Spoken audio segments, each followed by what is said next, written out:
Hi everyone, how's it going? It's Vanquish, and in this video I'll be going over why Shadowverse's strengths are also its weaknesses.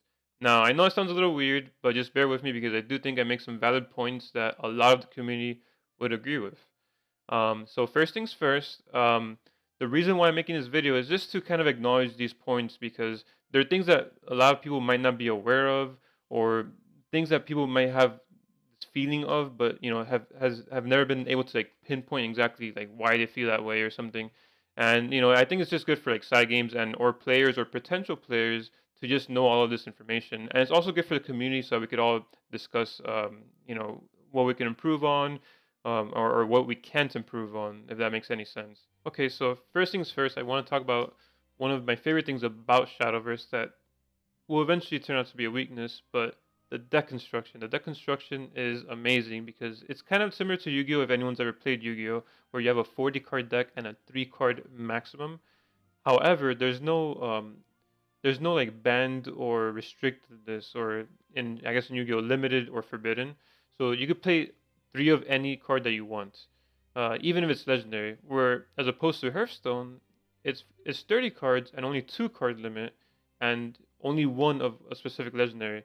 Now that causes more RNG to a card game which already has a bunch of draw RNG, where it's like, oh, your opponent top decks the one freaking legendary that you didn't want them to draw, or damn, you really want to draw that one freaking legendary that you need to like swing the game, and you just don't draw it because you only have one of them in your deck. But anyways, if we take a look at the spreadsheet really fast, it's just a stupid spreadsheet, but it does show like the percent chance of drawing a specific card in Shadowverse is a lot greater than in Hearthstone. Not a lot greater, but 1% more. But it does make a huge difference, guys. Trust me. And especially when you consider the chance of drawing a legendary from your deck in Hearthstone. And this makes it so that when you design a deck, you could actually design it so that you curve out in the game a lot smoother than you would in Hearthstone or in other card games generally, where you actually get the specific cards you want, and you curve out really well. And a lot of your games you're going to be playing it the same way. Now you could kind of tell where I'm going to go with the weakness on that. Um, but first, I do want to talk about the second strength because I want to talk about the weaknesses of both of these strengths together. But the second strength of Shadowverse, um, is also its gameplay. Like its gameplay and RNG aspect is just amazing compared to Hearthstone, where there's a lot of RNG. So what I mean by it is, for example, in Shadowverse, yes, you're gonna have some cards that are super RNG, like Tribunal. Tribunal, you destroy a random enemy follower. However, you could manipulate the RNG a lot better in Shadowverse because there's only 5 field slots as opposed to 7 in Hearthstone. Also, there's very few cards that are RNG, like Tribunal. Although I think one of the new meta cards from the new expansion, the PDK I think it's called, the one that just like shoots random like enemy followers. I think that one's kind of RNG as well. But there's very few of that. Like Hearthstone where there's a good amount. Like Obsidian statues, one Barnes is a huge high roller. But anyways, there's more manipulation of the RNG in Shadowverse, and the gameplay wise, the deck construction makes this the gameplay is intended as you want it to be with the deck that you designed. Sure, maybe it doesn't go as well as you planned because the metagame might be too fast or whatever, but for the most part you can make the deck that you designed work kind of exactly how you want it to. And another point about the deck construction as well, going back to deck construction, one thing that's really cool about Shadowverse is that there's a lot of effects that I would call a toolbox effect or a tutor effect. So, for example, in my Havencraft Seraph deck, right? This is the main win condition, this amulet, and I have 3 of them. But what if I don't get, you know, one of the 3 in my deck? I mean, sure, it's kind of unlikely, but there are cards in the game that make it easier to do that, like a Prism Priestess. Prism Priestess is what I mean by a tutor or a toolbox card. It could get a specific card that you want from your deck, and sure, Prism Priestess could get a random countdown amulet, like let's say a beast called Aria or Tribunal, right? But if you you could go as far as to remove all of those amulets from your deck. I don't recommend it, but you could go that far just so you could guarantee that you draw that Seraph. So it's kind of like making your Prism Priestess Seraph 4 through 6, which is, don't do that, guys. You don't need to do that, but it's something you could do. You have the option to do that. Um, so and I love that so much about this game, but the reason why it's a weakness, which I didn't realize until I've played this for hours and hours, is just that because the deck works so well, especially as intended in most games, you're gonna be running into a lot of games that just play out the exact same way. Someone's gonna curve out perfectly. The 1 drop, 2 drop, 3 drop, 4 drop. It's gonna happen to you all the time. You know, which is, it makes the game more competitive. Which that's what I like about Shadowverse over the other card games, right? But it makes the game so much more stale and boring. You will get tired of it, and I think that's a huge problem. Because one thing that I really don't like is that when the games get so, well, I would say, telegraphed, you can kind of see how the game's gonna go. If you're on the losing side of that, it's miserable because you have no hope. Whereas if you're playing Hearthstone and they actually, they're beating you, you're getting defeated, but there's still hope because your opponent could have bad RNG and you could have good RNG on your side, and there's more RNG in Hearthstone.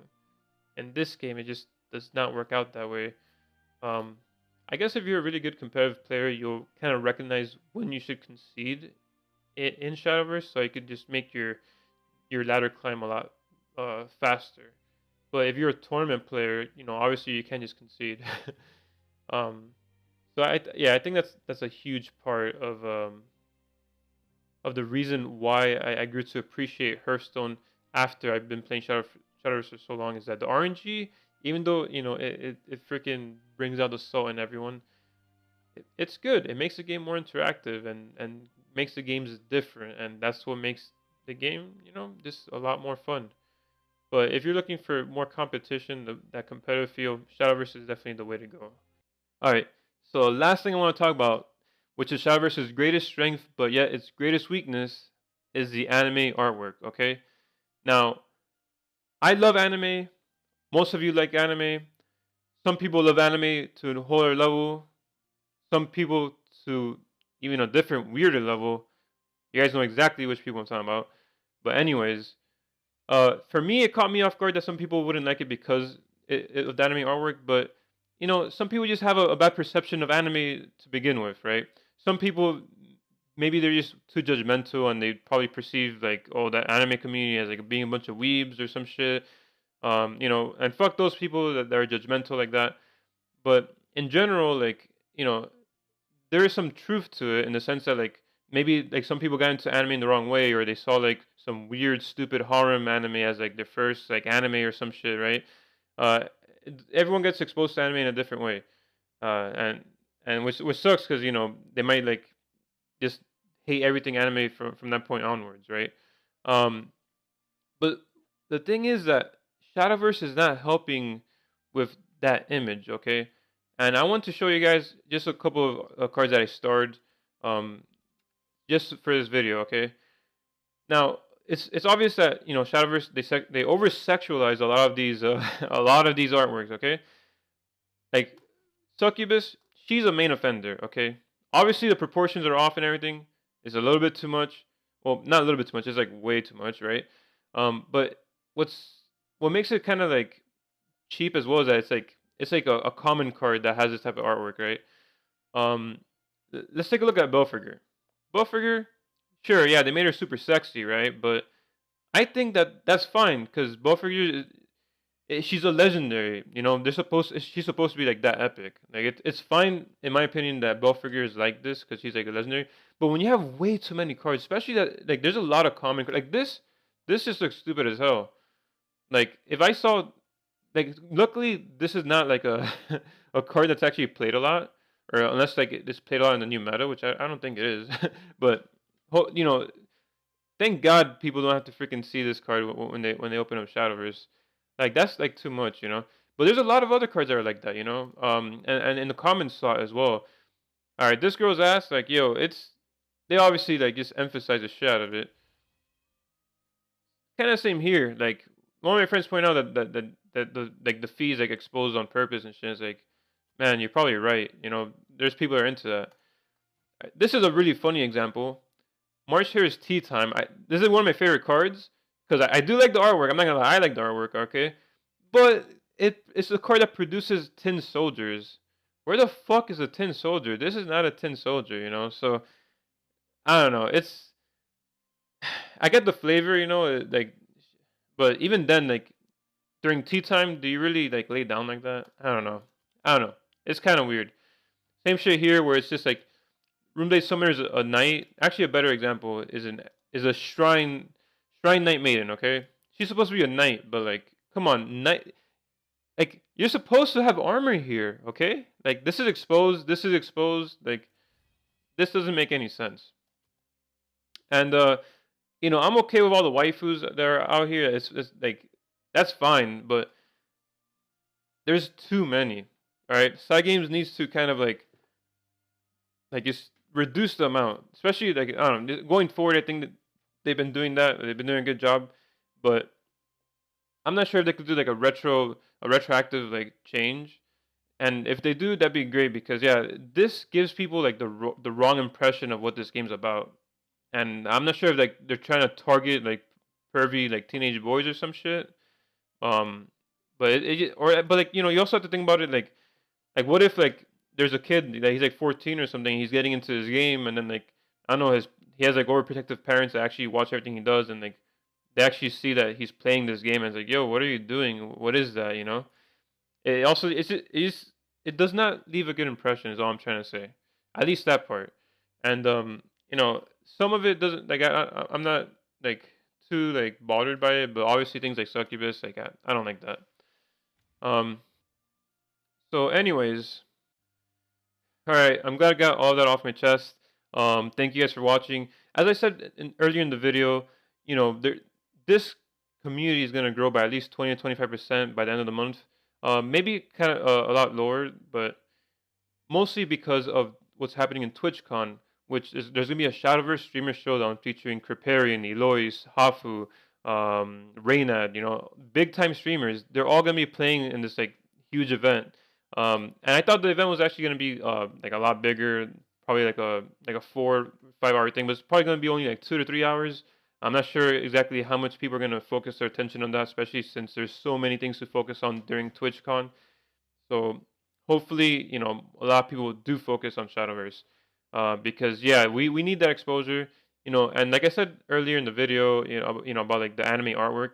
Um, that's what I like about this. And you know, there might be people that might just be super quick to like judge based on like the artwork, but you know when they see that there's like big time streamers like Kriparian and like Eloise playing this game, they could, you know, for the most part, like just ignore that. Like they could ignore like their previous like perception of anime or whatever the hell, and actually start playing it because this is really a great game. And what it's going to come down to during TwitchCon though is if the tournament actually has very good commentators. The commentators will be able to kind of like you know if the players make mistakes, you kind of you know highlight those moments and kind of make sure that you know the game actually like reassure the viewers that the game is balanced and that you know if something stupid it seems like you know something stupid happened that they kind of just like defend the player's play or something. So anyways, thank you guys for watching. If you like this video, please hit the like button below. And if you want to see more content like this, I'll be, you know, providing more content of Shadowverse, probably Diablo 3. So please hit the subscribe button. And I'll be streaming sometimes on Twitch, but not as much as I was before I got my job. But definitely, I'm definitely gonna try and stream probably 12 at least 12 hours a week.